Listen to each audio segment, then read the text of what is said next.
வாழ்க்கையின் 5 அடிப்படைகள். இந்த பேச்சு என்னுடைய வாழ்க்கையில் என்னதான் பிரச்சனை என்ற எனக்கே தெரியவில்லை என்ற குழப்பத்தில் இருக்கும் நபர்களுக்கு உதவும் என்று நம்புகிறேன். ஒரு நாள் அமர்ந்து ஆழ்ந்து யோசித்ததன் மூலம் நான் இந்த முடிவுக்கு வரவில்லை. வாழ்க்கை சிதைந்து போவதை மீண்டும் மீண்டும் மிக அருகிலிருந்து பார்த்ததன் மூலமே நான் இதை உணர்ந்தேன்.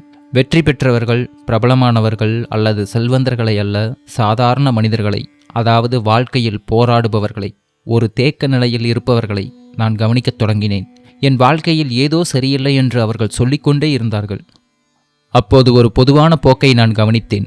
ஒருவருடைய வாழ்க்கை சிதையும் போதெல்லாம் அதற்கு காரணம் லட்சியமோ அல்லது புத்திசாலித்தனமோ இல்லாமல் போனது காரணமாக இருந்ததே இல்லை. மாறாக வாழ்க்கையின் ஏதோ ஒரு அடிப்படை அம்சம் உடைந்ததே அதற்கு காரணமாக இருக்கிறது. எனவே நான் எனக்குள்ளேயே ஒரு கேள்வியை கேட்டுக்கொண்டேன். வாழ்க்கை சரியும் போது முதலில் எது உடைகிறது? அதற்கான பதில் எப்போதும் ஒன்றாகவே இருந்திருக்கிறது. முதலில் உடல்நலம் மோசமடைகிறது, தூக்கம் தொலைகிறது, அன்றாட பழக்க வழக்கங்கள் சீர்குலைகின்றன, போதை பழக்கங்கள் மெல்ல உள்ளே நுழைகின்றன. பிறகு நேரம் கட்டுப்பாடின்றி போகிறது. எந்த கட்டமைப்பும் இருப்பதில்லை, எந்த வேலையும் முழுமையாக முடிவதில்லை. அதன்பின் பணம் ஒரு மன அழுத்தத்தின் மூலமாக மாறுகிறது. வருமானம் நிலையற்றதாகிறது. உணர்ச்சிகளின் அடிப்படையில் செலவுகள் அமைகின்றன.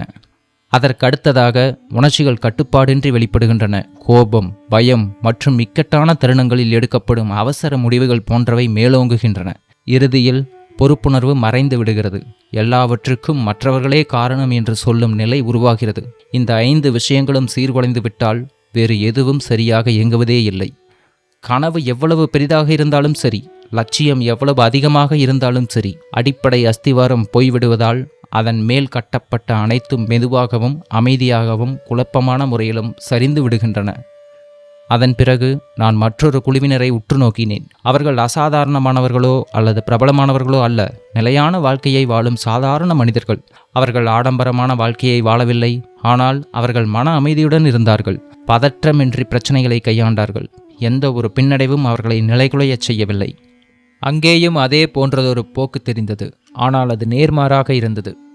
அவர்கள் ஒன்றும் விசேஷமானவர்கள் அல்ல, அவர்கள் வாழ்க்கையின் அடிப்படை விஷயங்களை சரியாக கையாண்டார்கள், அவ்வளவுதான். அவர்கள் நன்றாக தூங்கினார்கள், சரியான நேரத்திற்கு செயல்பட்டார்கள், தங்கள் வருமானத்திற்குள் வாழ்ந்தார்கள், எல்லாவற்றுக்கும் உணர்ச்சிவசப்பட்டு எதிர்வினையாற்றவில்லை, தங்கள் சூழ்நிலைக்கு தாங்களே பொறுப்பேற்றார்கள், அவ்வளவுதான். அதில் வியக்கத்தக்கதோ அல்லது வெளிப்பார்வைக்கு ஈர்க்கக்கூடியதோ எதுவுமே கிடையாது. வெறும் அடிப்படை விஷயங்கள். அதை எவ்வித ஆரவாரமும் இன்றி தொடர்ந்து கடைபிடிக்கப்பட்டன. அப்போதுதான் எல்லாவற்றையும் நான் பார்க்கும் விதத்தை மாற்றியமைக்கும் ஒரு விஷயத்தை நான் உணர்ந்தேன்.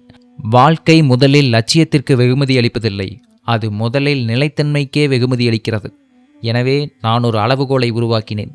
வாழ்க்கையின் ஒவ்வொரு அம்சத்தை பற்றியும் நான் கேட்டுக்கொள்ளும் ஒரு எளிய கேள்வி அது. இது இல்லை என்றால் வாழ்க்கை இன்னும் இயல்பாக இயங்க முடியுமா? அதற்கான பதில் இல்லை என்றால் அது மிக அவசியம். அதற்கான பதில் ஆம் என்றால் இது விருப்பத்திற்குரியது. ஆரோக்கியம் இல்லை என்றால் வாழ்க்கை போராட்டமாகிறது. நேர மேலாண்மை இல்லை என்றால் வாழ்க்கை நழுவி செல்கிறது. அடிப்படை நிதிநிலைத்தன்மை இல்லை என்றால் ஒவ்வொரு முடிவிலும் மன அழுத்தம் ஆதிக்கம் செலுத்துகிறது. உணர்ச்சி கட்டுப்பாடு இல்லை என்றால் பாதிப்புகள் எங்கும் பரவுகின்றன. பொறுப்புணர்வு இல்லை என்றால் வளர்ச்சி முற்றிலும் நின்றுவிடுகிறது. ஆனால் அந்தஸ்து இல்லை என்றால் வாழ்க்கை தொடர்கிறது. ஆடம்பரம் இல்லை என்றால் வாழ்க்கை தொடர்கிறது. அங்கீகாரம் இல்லை என்றால் வாழ்க்கை தொடர்கிறது. பெரிய கனவுகள் இல்லை என்றாலும் வாழ்க்கை தொடர்கிறது. இதில் உள்ள வேறுபாடு தெளிவாகியது. சில விஷயங்கள் மிக அவசியமானவை, மற்ற அனைத்தும் விருப்பத்திற்குரியவை மட்டுமே. பெரும்பாலான மக்கள் துன்பப்படுவது வாழ்க்கை கொடூரமானது என்பதால் அல்ல, மாறாக அடித்தளத்தை சரி செய்யாமலே தங்கள் வாழ்க்கையின் உச்சத்தை உருவாக்க முயல்வதால்தான். அவர்கள் ஒழுக்கமில்லாமல் லட்சியத்தை துரத்துகிறார்கள், பொறுப்புணர்வு இல்லாமல் சுதந்திரத்தை நாடுகிறார்கள், நிலைத்தன்மை இல்லாமல் வெற்றியை தேடுகிறார்கள். அடிப்படை அம்சங்கள் பலவீனமாக இருக்கும்போது வாழ்க்கை உடனடியாக சரிந்து விடுவதில்லை, அது மெதுவாக அமைதியாக சிதைகிறது. அதனால்தான் மக்கள் எச்சரிக்கையை பெறுவதற்கு பதிலாக குழப்பமடைகிறார்கள். அதிகப்படியான பாதிப்புகள் ஏற்படும் வரை என்ன நடக்கிறது என்பதை அவர்களால் காண முடிவதில்லை. ஒரு விஷயத்தை பற்றி நான் வெளிப்படையாக சொல்ல விரும்புகிறேன். அடிப்படை விஷயங்களை சரியாக அமைத்துக்கொள்வது வாழ்க்கையை மாயாஜாலமாக மகிழ்ச்சியானதாக மாற்றிவிடாது.